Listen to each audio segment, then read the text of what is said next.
প্রায় অকার্যকর হয়ে পড়েছে চাঁদপুর সেচ প্রকল্পের সব পাম্প, কমে এসেছে সক্ষমতা, ফসল উৎপাদনের সংখ্যা।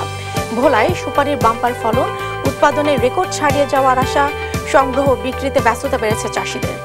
এবং থোকার ভারে নুয়ে পড়েছে গাছ, নড়াইলে বাড়ছে টমেটোর চাষ, কম খরচে বেশি লাভ হওয়ায় ঝুঁকছেন কৃষক।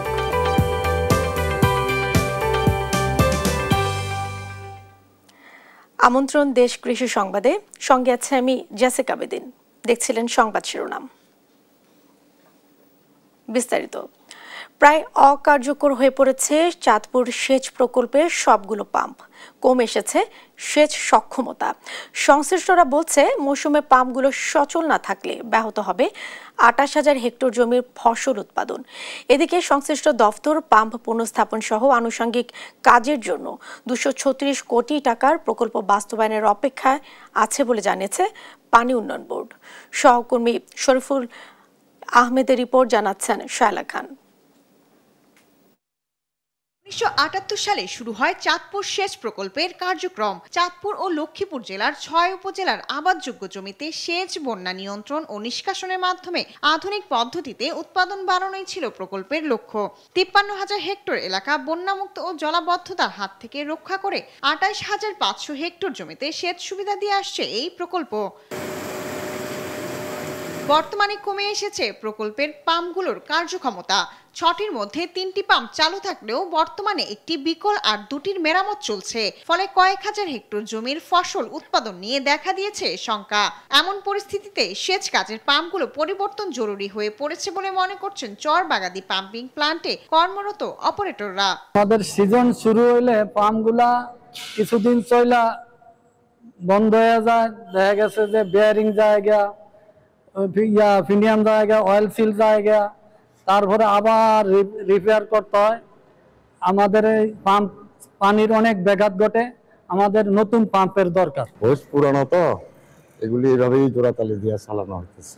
মেরামত বা নতুন না ব্যবস্থা করলে কখন যে বন্ধ হয়ে যায় প্রজেক্ট, হয়তো প্রজেক্টের খুব অসুবিধা হয়ে দাঁড়াবে সেচ কাজে। পানি উন্নয়ন বোর্ড বলছে ২০ থেকে ২৫ বছর কর্মক্ষমতার পাম্প চলছে ৪৬ বছর ধরে।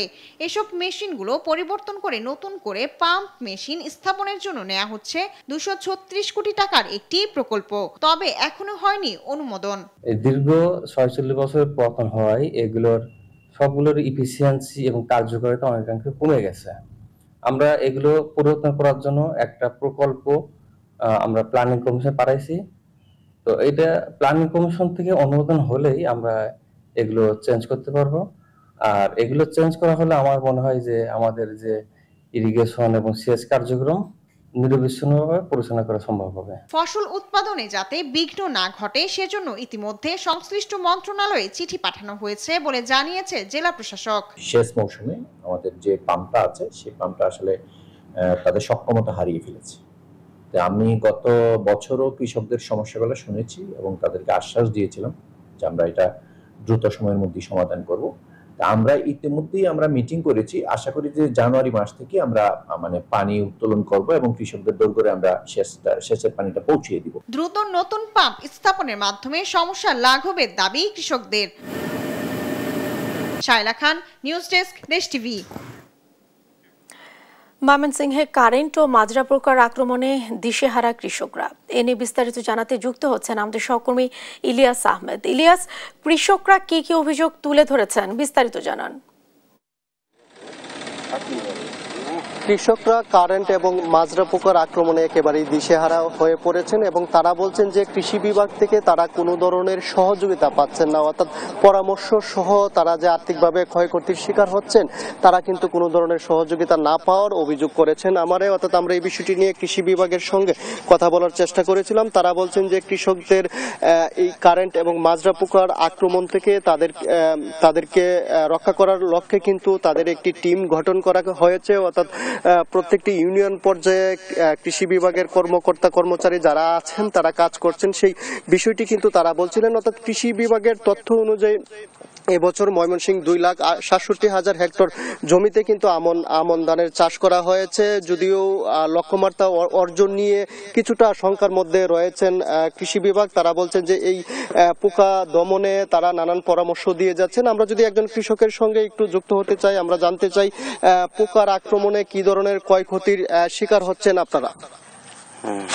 কি বলবো, পোকার আক্রমণে কি ধরনের ক্ষয়ক্ষতির শিকার হচ্ছে? হ্যাঁ, অনেক ক্ষতি করতেছে। আমি মনে করি এটা মনে করি যে কৃষি বিভাগে কিন্তু আসে না, লোকজন আসে না এটার ভিতরে।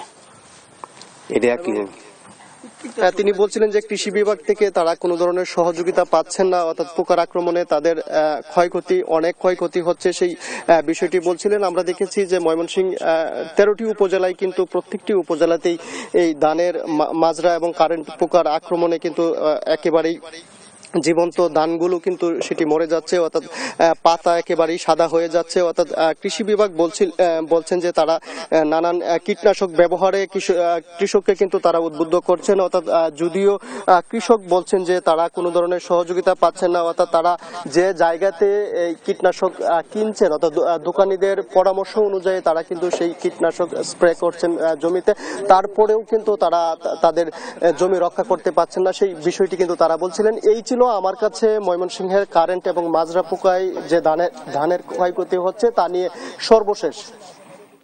ইলিয়াস, আপনাকে ধন্যবাদ। দর্শক, পোকার আক্রমণে ক্ষয়ক্ষতির পরিমাণে বিষয়ে জানাচ্ছিলেন সহকর্মী ইলিয়াস আহমেদ। শেরপুরে পাটের আবাদ লক্ষ্যমাত্রা ছাড়িয়ে গেলেও লোকসানের আশঙ্কায় কৃষকরা। এ নিয়ে আরো জানাতে যুক্ত হচ্ছেন সহকর্মী তারিকুল ইসলাম। তারিকুল, কত হেক্টর জমিতে পাটের আবাদ হয়েছে, বিস্তারিত জানান। জেসিকা, শেরপুরে কিন্তু এবার 1876 হেক্টর জায়গাতে কিন্তু পাটের আবাদ হয়েছে। তবে গতবারের চেয়ে কিন্তু এবার আবাদের লক্ষ্যমাত্রা কিন্তু ছাড়িয়ে গিয়েছে। শেরপুরের 5টি উপজেলার মধ্যে 3টি উপজেলাতে কিন্তু এবার পাটের আবাদ হয়েছে। বাকি 2টি উপজেলা পাহাড় এলাকা থাকায় সেই এলাকাগুলোতে কিন্তু পাটের আবাদ কম হয়। যেটাকে একটা জিনিস বলে রাখি, গতবারের চেয়ে কিন্তু এবার কৃষকেরা কিন্তু পাটের দাম তুলনামূলক একটু বেশি পেয়েছে। ইতিমধ্যে কিন্তু তারা পাট বিক্রি তারা শুরু করে দিয়েছে। আমরা কৃষি বিভাগের সাথে কথা বলেছি। কৃষি বিভাগ কিন্তু প্রতিনিয়ত তাদের কিন্তু খোঁজ খবর রাখছেন এবং পাট অধিদপ্তরের পক্ষ থেকে এ পর্যন্ত 2630 জন কৃষকের মাধ্যমে কিন্তু প্রণোদনা দেওয়া হয়েছে। এই প্রণোদনার মধ্যে রয়েছে 1 কেজি করে পাটের বীজ এবং 12 কেজি করে সার। বেশ কয়েকটি পাটের মধ্যে এবার দেশি পাট এবং তুষা পাটের কিন্তু আবাদটা সবচেয়ে বেশি হয়েছে। দেশি পাটের চেয়ে কিন্তু তুষা পাটের বাজার মূল্য কিন্তু খুবই বেশি। তবে কৃষকদের কিন্তু একটা সমস্যা বিরাজ করছে, সেটা হচ্ছে আবহাওয়া অনুকূল এবং পানির সংকট। কৃষকরা কিন্তু তাদের যে উৎপাদিত পাট কিন্তু তারা প্রতি বছর কিন্তু পানির সংকটের কারণে কিন্তু তারা জাগ দিতে পারে না, যার কারণে কিন্তু তাদের উৎপাদন খরচ বেশি যায়। এছাড়াও কৃষকদের আরেকটা অভিযোগ আছে সে সার এবং বীজের সংকট এবং দাম বৃদ্ধি। এই খরচগুলো যদি আসলে প্রতি বছর যদি সরকারের পক্ষ থেকে নিয়ন্ত্রণ করা যায় তাহলে কিন্তু কৃষকরা কিন্তু আরো বেশি পাট চাষে লাভবান হতে পারবে। জেসিকা, এই ছিল শেরপুর থেকে পাট চাষীদের পাটের দাম নিয়ে সর্বশেষ তথ্য। তারিকুল, ধন্যবাদ আপনাকে। দর্শক, পাটের আবাদের বিষয়ে জানাচ্ছিলেন সহকর্মী তারিকুল ইসলাম। ভোলায় এবছর সুপারির বাম্পার ফলন হয়েছে। চাহিদা বেশি থাকায় দেশের বিভিন্ন অঞ্চলে চলে যাচ্ছে। এতে ব্যস্ত সময় পার করছেন কৃষক, পাইকার ও আড়তদাররা। কৃষি বিভাগ বলছে এবছর ফলন এবং উৎপাদন ভালো হওয়ায় বিগত বছরগুলোর রেকর্ড ছাড়িয়ে যাবে। ছোটন সাহার প্রতিবেদন। দ্বীপ জেলা ভোলায় আগে বাড়ির আঙ্গিনা বা ছোট পরিসরে সুপারি গাছ রোপণ করতেন গ্রামাঞ্চলের মানুষ। তবে এখন বাণিজ্যিকভাবেই সুপারির বাগান গড়ে তুলেছেন চাষিরা। এবছর ফলন ভালো হওয়ায় লাভের আশা করছেন তারা। আমার একা না, সবের সুপারি ভালো। আমার মনে হয় যে অনুমানিক যদি দর ভালো হয় তাহলে 5 লাখ টাকার সুপারি বিক্রি করব।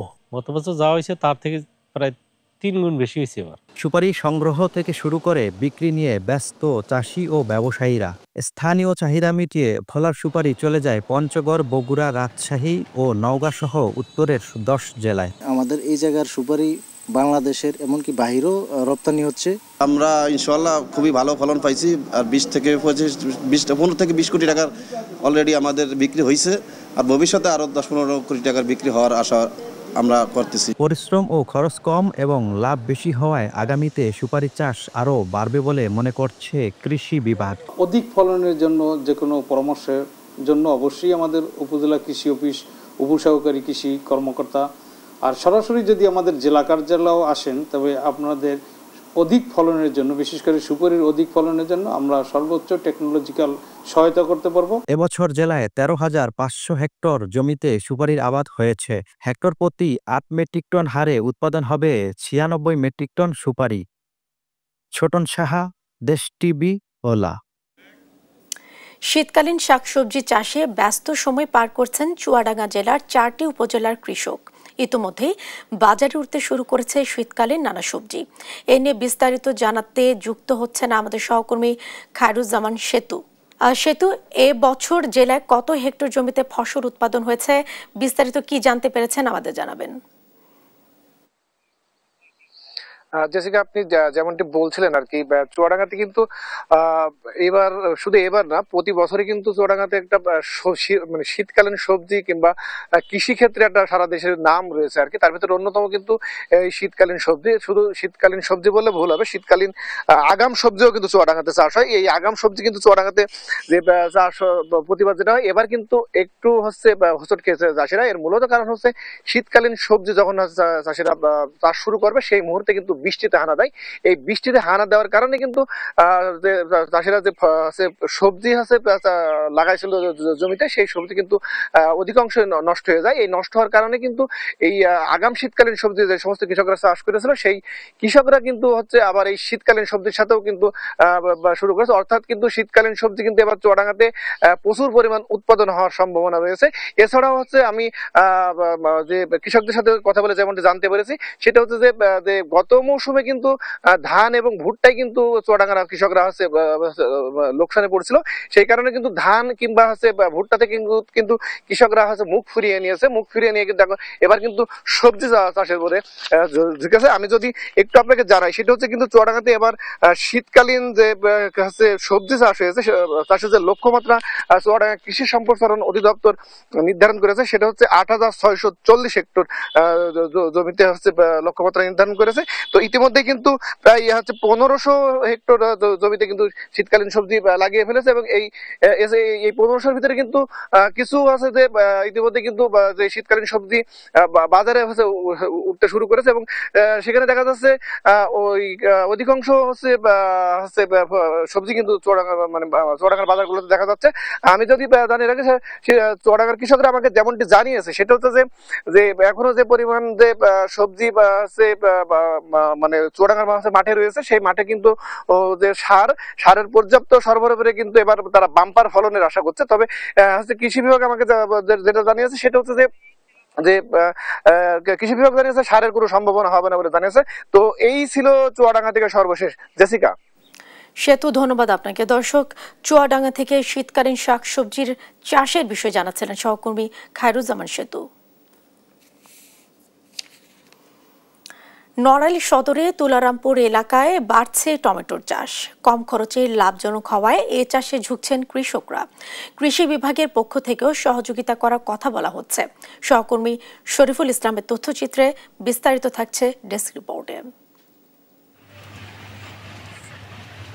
সবুজ গাছের ফাঁকে ঝুলছে টমেটো, থোকায় থোকায় টমেটোর ভারে নুয়ে আছে গাছ। এ দৃশ্য নড়াইল সদরের তুলারামপুর এলাকার। Climate smart agriculture and water management প্রকল্পের আওতায় পলিশেডে গ্রীষ্মকালীন বাড়ি আর জাতের টমেটোর চাষ করেছেন এখানকার কৃষক। আধুনিক প্রযুক্তি, অনুকূল আবহাওয়া ও সঠিক পরিচর্যার কারণে এবছর টমেটোর ফলন ভালো হয়েছে। খুব লাভবান ফসল, কিন্তু আল্লাহর রহমতে এতে কোনো লস না, করতে পারলে ঠিক মতন। নড়াইল কৃষি অফিসের সহায়তায় এখানে গ্রীষ্মকালীন টমেটোর চাষ করেছি। খরচ হয়েছে আমার এ পর্যন্ত প্রায় 60,000 টাকার মতো, 60,000 টাকা। তো আমি আশা করি এই টমেটো বিক্রি করে আমার প্রায় 2.5 লক্ষ টাকা লাভ থাকবে। বাজার মূল্য ভালো পাচ্ছেন কৃষকরা। প্রশিক্ষণ, পরামর্শ ও উপকরণ সহায়তার কথা বলছে কৃষি বিভাগ। 1 একর টমেটো, গ্রীষ্মকালীন টমেটো চাষে প্রায় 3 লক্ষ টাকার মতো খরচ হয় এবং সব খরচ বাদে দেখা যায় 2.5 থেকে 3 লক্ষ টাকা লাভ করা সম্ভব। আগামীতে টমেটো চাষ আরো বাড়বে বলে আশা করছেন এই কৃষি কর্মকর্তা। কৃষকদেরকে গ্রীষ্মকালীন টমেটো আবাদের অন্যান্য কারিগরি দিক, পোকামাকড় দমন সহ সব বিষয়ে প্রশিক্ষণ দিচ্ছি। আশা করি ভবিষ্যতে এই টমেটোর আবাদ দিন দিন বৃদ্ধি পাবে। কৃষি বিভাগের হিসেবে জেলায় এবছর 10 একর জমিতে টমেটোর আবাদ হয়েছে। শায়লা খান, নিউজ ডেস্ক, দেশ টিভি। এই ছিল এখনকার দেশ কৃষি সংবাদ। পরের বুলেটিন দেখার আমন্ত্রণ রইল। ধন্যবাদ সাথে থাকার জন্য।